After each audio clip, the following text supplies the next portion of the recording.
Just a heads up for everybody. Valentine's Day is coming. Did you know that? It is officially February. Today is the 4th. You have 10 days.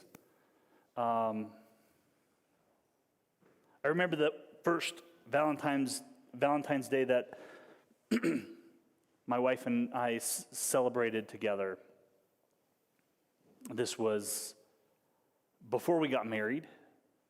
I don't remember what we did that night in terms of the date, but I remember all of the effort that went into finding the perfect gift for her. When you're 19, you have, and you're working full time and all of that, like you have more expendable income than you do when you're in your 30s and married and whatnot. But I remember wanting to find something special for her.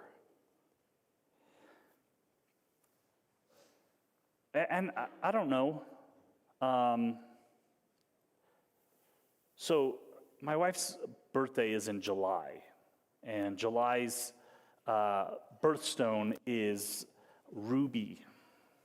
And ruby is not my wife's favorite color. Red is not her favorite color.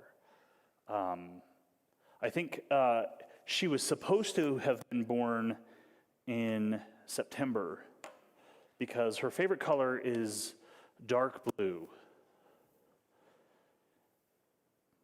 So her favorite stone is sapphire.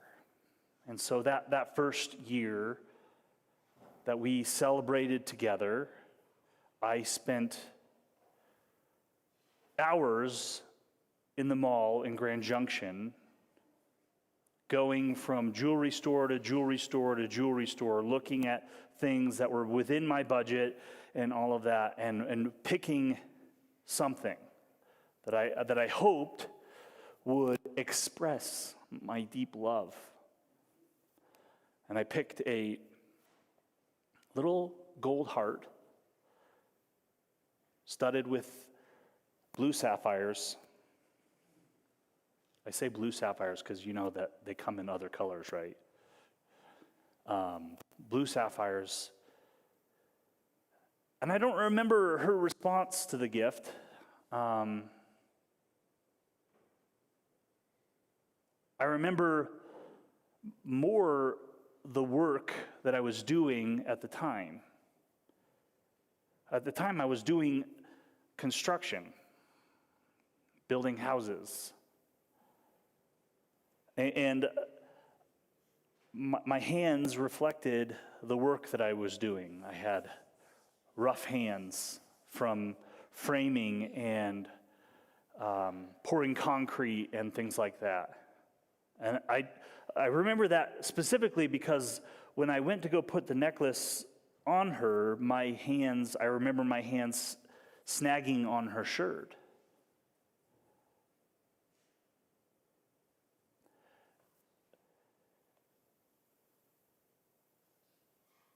Relationships are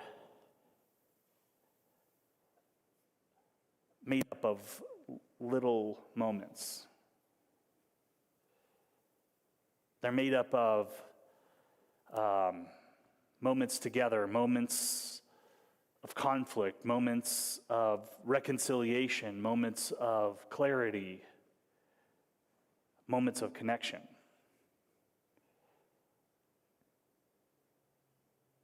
There's a story in the book of Matthew that we're going to be looking at this morning. We're going to jump a little bit all over the place this morning, so you'll have to bear with me. But we're going to start with this story in the book of Matthew. And this story in the book of Matthew happens towards the end of the book.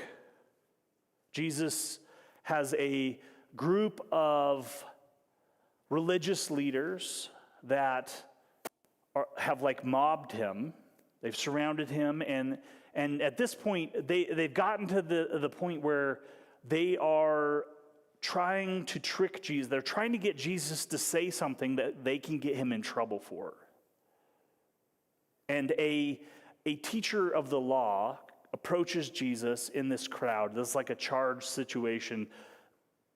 And this teacher of the law says to Jesus, "What is the most important commandment?" What is the most important commandment? You see, commandments for teachers of the law were really important. And this wasn't an irrelevant question for them. For them, this was a question that they spent a lot of time and energy in wrestling with. Part of the culture within that early rabbinical Jewish tradition was to wrestle with the text, wrestle with the law. Which one is the most important? How do we live this out? How do we do this? How do we live out what the law teaches? And so Jesus is asked this question. He's asked the question, which is the greatest commandment in the law? Teacher, which is the greatest commandment in the law? And Jesus responds this way. Jesus replied, "Love." That doesn't sound like a commandment. There's more to it. That's why there's an ellipsis. Jesus replied, "Love the Lord your God with all your heart, with all your soul, with all your mind. This is the first and greatest commandment." That's where they expected him to stop. Jesus adds bonus information. This is kind of Jesus' way of basically saying, hey, you're asking the wrong question. You're asking the wrong question. You want to know what's most important, but so that you can navigate this world. But what I'm going to tell you about is love. He said the second is like it. Love your neighbor as yourself. He goes on and he says, all of the law and the prophets hang on these two commandments. All of the law and prophets. That's his way of saying the whole Bible, all of God's revelation, everything about who God is, hang on these two things. Everything about the identity of God, everything about what we know about God, hang on these two things. Love the Lord your God with all your heart, with all your soul, with all your mind. And love your neighbor as yourself. Good thing he picked easy ones, right? Where do these come from? Like, so Jesus does something interesting. He says, these are the most important commandment. He doesn't say, he doesn't prioritize them. He says, these are the most important commandment. And where did this come from? So the first part, and we're going to focus on this first part first. This first part is love the Lord your God with all your heart, with all your soul, with all your mind. Who said that? Well, Moses said it. Moses said it all the way back in Deuteronomy chapter 6. It's part of what the Jewish people refer to as the Shema, which is hear. Shema means hear. Hear, O Israel, the Lord our God, the Lord is one. Love the Lord your God with all your heart, with all your soul, with all your mind. Where does Moses get this?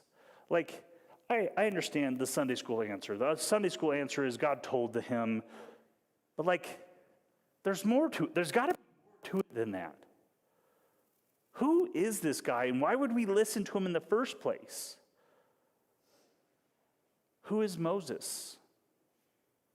What is his story? Moses' story goes all the way back to the beginning of Exodus. The people of Israel are in Egypt in captivity.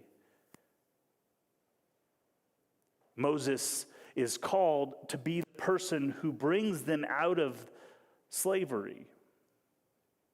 He's raised in Pharaoh's palace, yet he is a Jewish man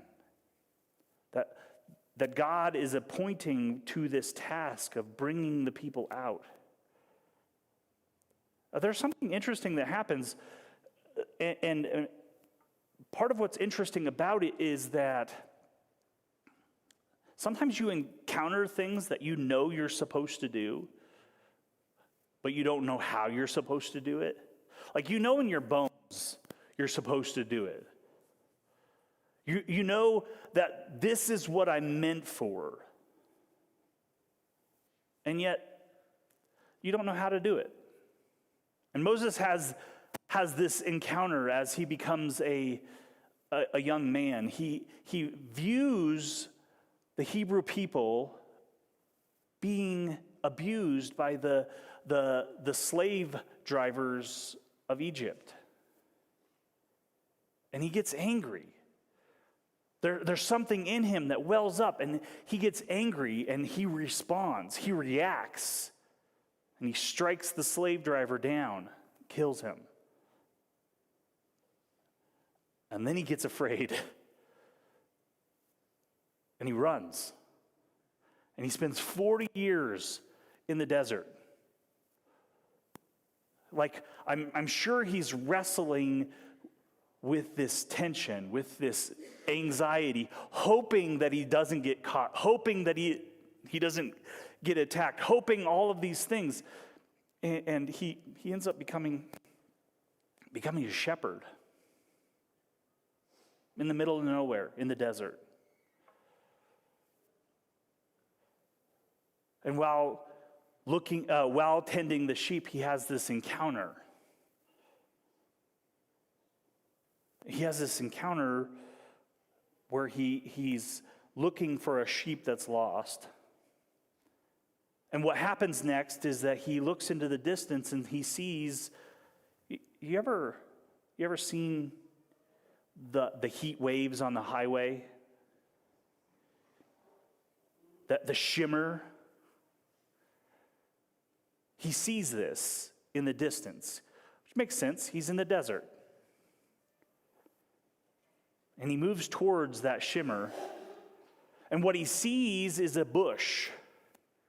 That's not that significant, other than the fact that the bush is on fire, right? And he goes to investigate it. Has there been lightning? The sky is clear. As he approaches, he hears a voice. And this voice says, "Take off your shoes, Moses. This is holy ground."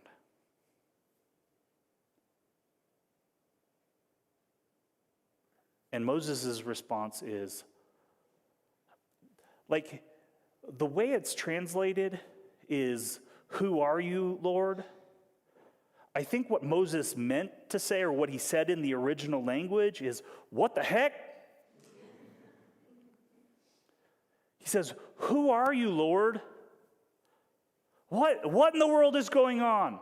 This bush is on fire and it's talking to me." Like if you come to me and you tell me this story happens to you, I'm going to have to make a referral, because it's outside of the scope of my ability to deal with. But Moses has this encounter with this bush, and this thing happens, and we have theologized this encounter. We have turned this encounter into this, like, we've included into our corpus of understanding about what God is, and this is all of a sudden, the response from the bush has now become the Sunday school answer for what the name of God is. I am. But what if that's really not the response? What if the response is more, don't worry about that. That's not important right now. He has this encounter, and he leans into this encounter. And this begins something where Moses has this encounter with God, and this encounter with God leads him to be able to become the thing he needs to be to fulfill that thing that he felt in his bones. Right? He leads the people out of Egypt after stories of these plagues and all of these things, and he ends up taking the people of Egypt out of captivity to the mountain of God. They end up at the base of Mount Sinai. And something interesting happens at Sinai.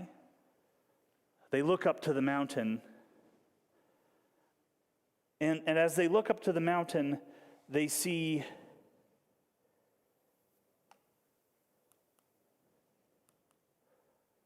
flashes of lightning. They hear rolls of thunder.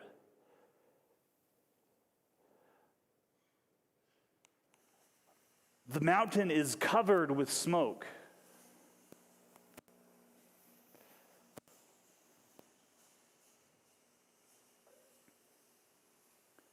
The people don't respond like they're at a rave.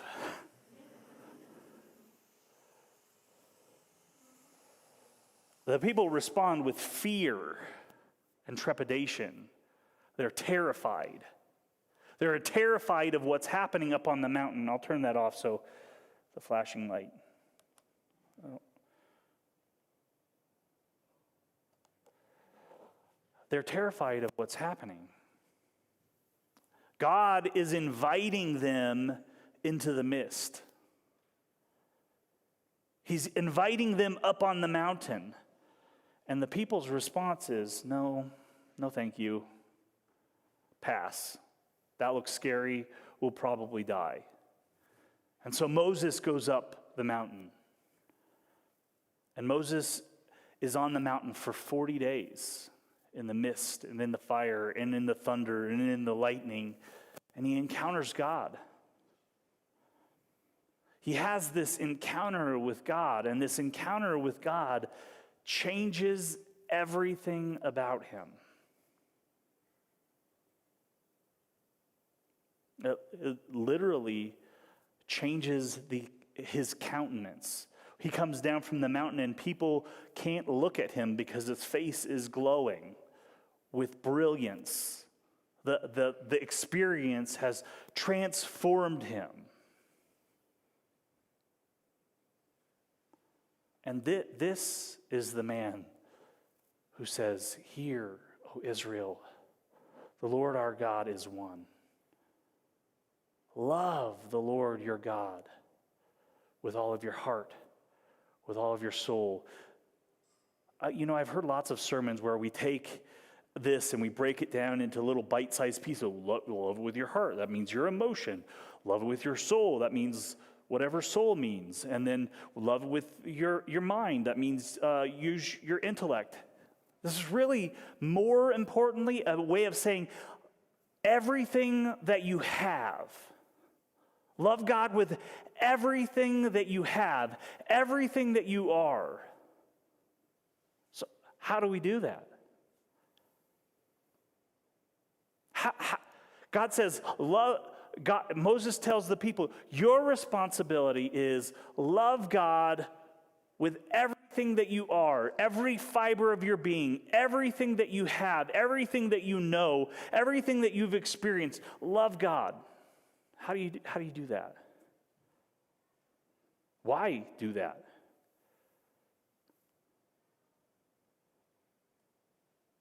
See, that's the interesting thing, because we're not just commanded. What if it's not just the great commandment? What if it's the great invitation?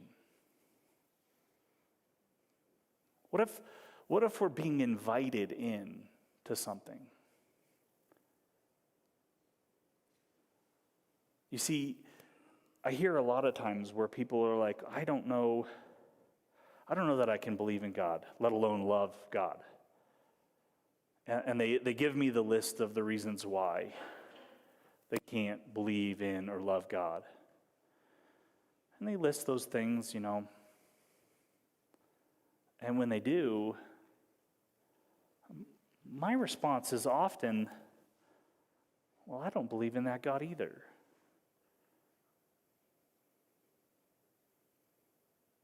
That's not the God I believe in either. We're invited into this mystery of loving God, but why? Ephesians 1 says, long before he laid the earth's foundations, he had us in mind. Long before God laid the foundations of the earth, he had you in mind.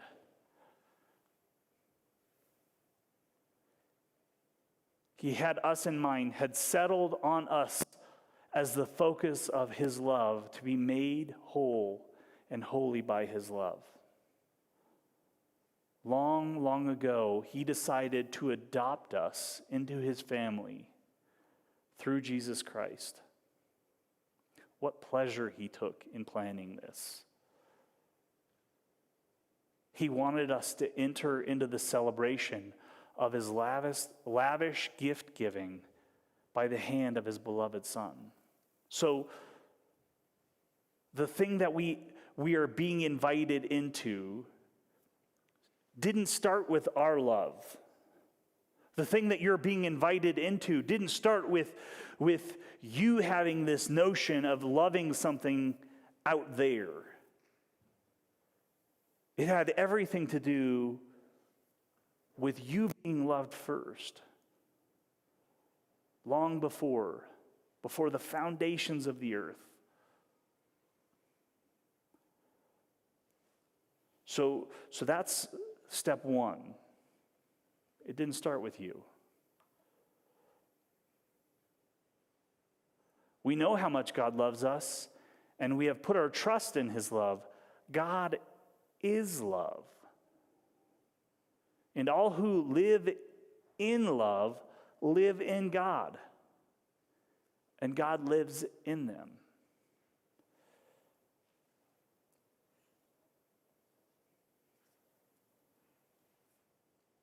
We're not really good at marketing this.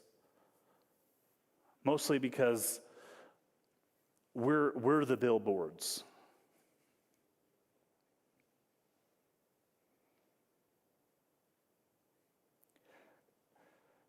The author Richard Rohr says this.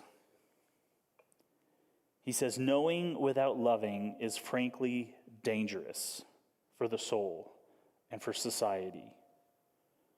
You'll critique most everything you encounter and even have the hubris to call this mode of reflexive cynicism thinking. Whereas it's really your ego's narcissistic reaction to the moment. You'll position things too quickly as inferior or superior, with me or against me, and most of the time you'll be wrong. That's how humans just operate.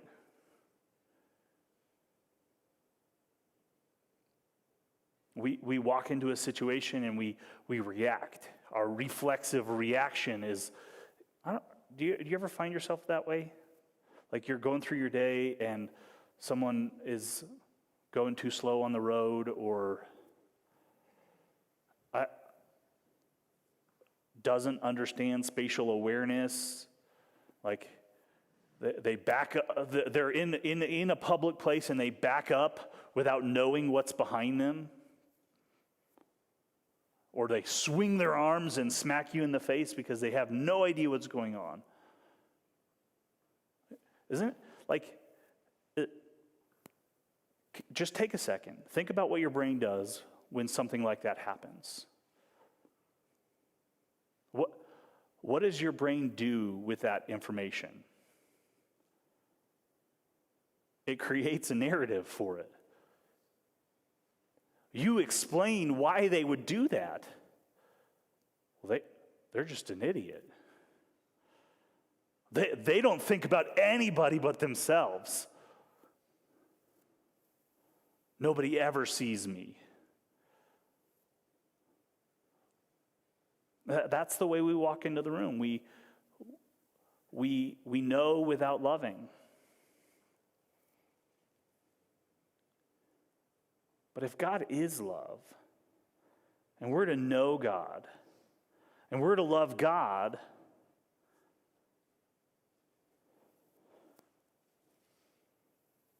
we have to know some things about him. Same book, same author. He says this. He says, God does not decide to love. Therefore, and God's love can never be determined by worthiness or unworthiness of the object. But God is love itself. God cannot not love. I love a good double negative. Because love is the nature of God's very being.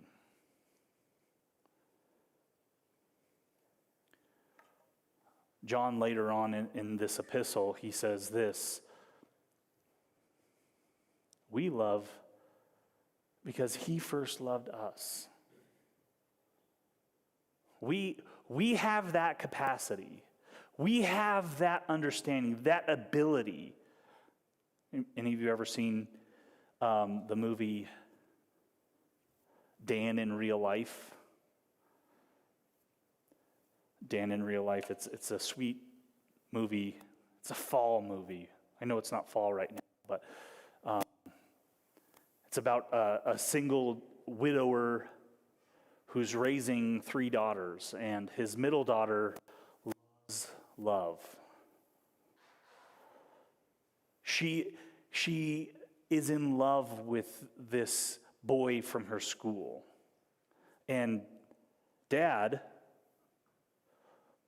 thinks this is ridiculous. She's in middle school or a freshman in high school, and he thinks this is just absolutely ridiculous.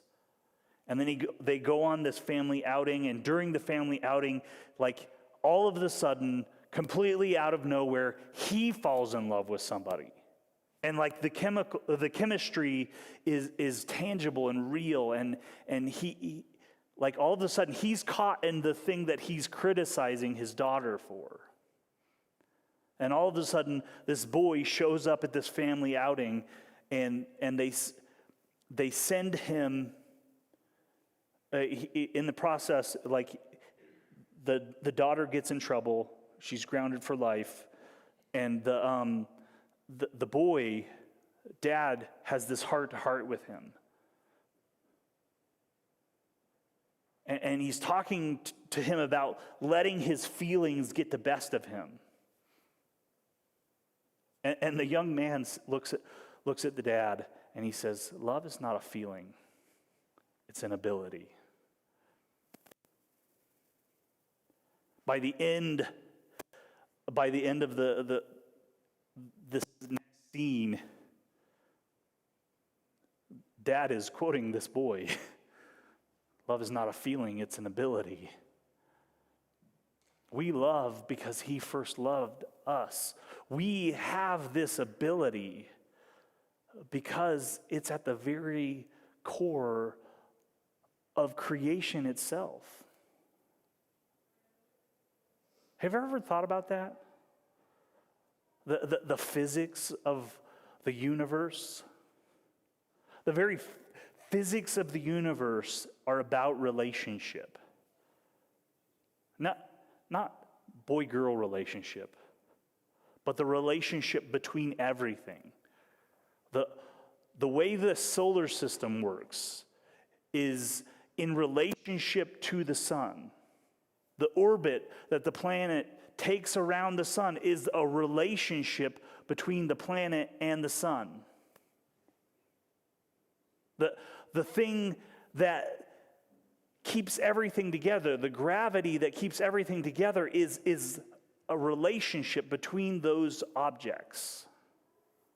And that understanding can be taken all the way down to the molecular, atomic, subatomic levels. It's all about the relationship. That connection is at the very core of everything.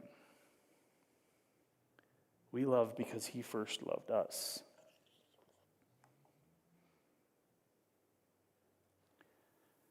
Moses, and then later Jesus, invites us into this connection. And it's easy for us to stand back and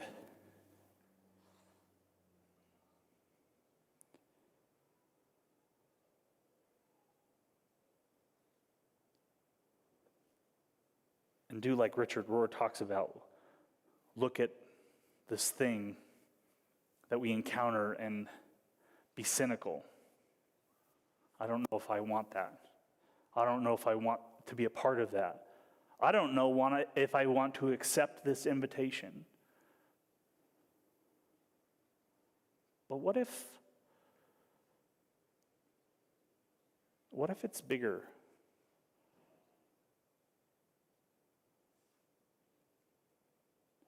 Part of the challenge is that we often worship the experience or our understanding, our notion of God, our ideas about God. But what if God's bigger than our ideas? No matter how well articulated they are, how clearly they fit into a nice framework. What if God's bigger than that? What if God is inviting us into relationship, and that in that invitation to relationship, he's making you, your relationships, and all things whole again? I'd like to invite the worship team back up.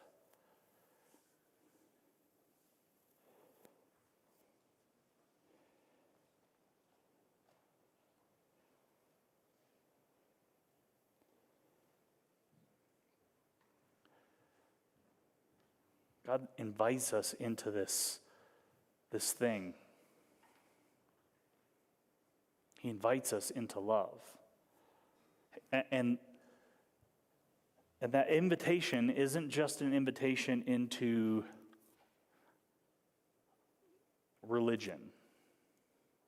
It isn't just an invitation into an understanding. It's an invitation into something bigger than yourself.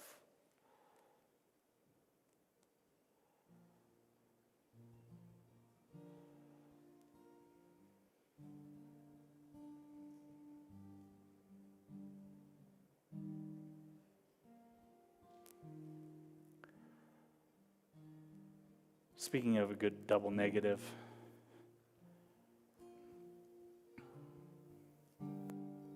sometimes the best way to respond to God's invitation is not with a yes. It's with not a no. Sometimes we're reluctant to step into exploring this idea of who God is and what God wants from us and what God is doing and who God is, because we don't have all of the answers. We don't know all of the details. We don't have certainty about the facts. We don't know all of the details. You're not going to. What if, and this is my invitation to you this morning, what if today you chose to not say no?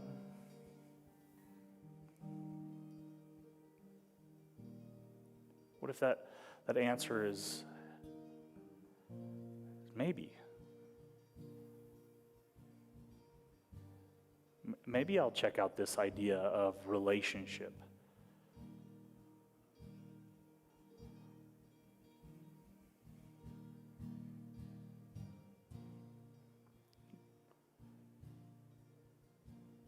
I'm going to close this in prayer.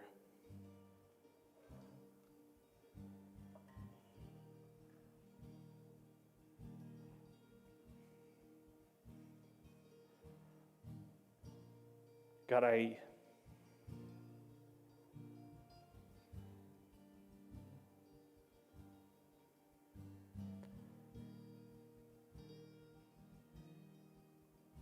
understand that relationship, whether it's relationship with another person or relationship with you, is moments of encounter. God, I choose in this moment to not say no to you.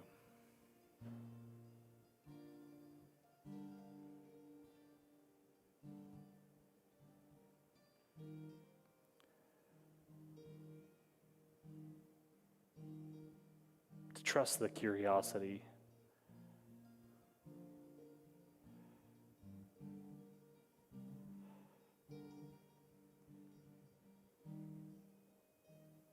God, I pray that you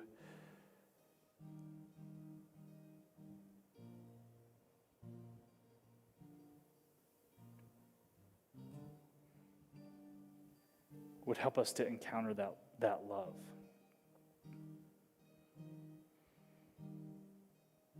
The love that holds all things together.